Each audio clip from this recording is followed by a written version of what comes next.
kubamu akafaananyi omwami okukimanya nti amaze okukuba empeta wazaalako naye wamukweka omwana.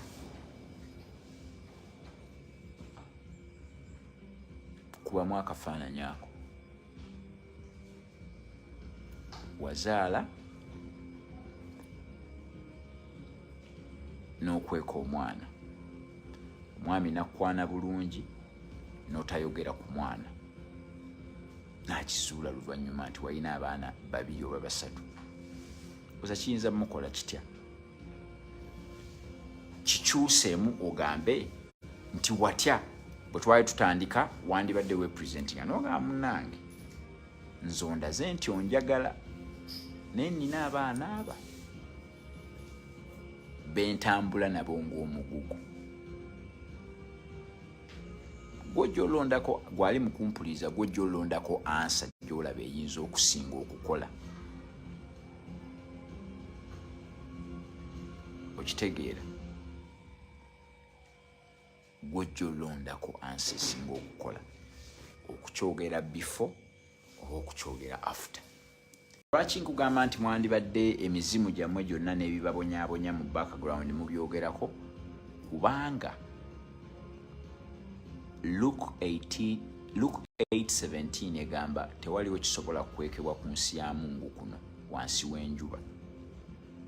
Ate ne Yokaana 8:32 agamba nti amazima gali bafuula ab'eddembe.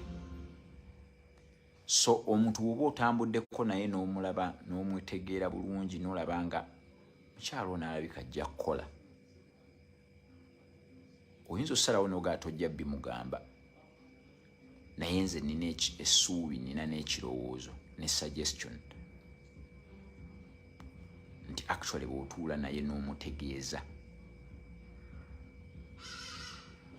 nti ABC ate ayinza okusuggestinga solutions ne mutwala mu maaso omukwano.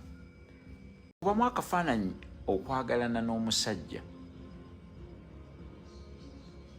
najja ne mugamba nti engeri gye twagalana tumaze omaringa, tumaze ofumbirwa, kati tugatta accounts.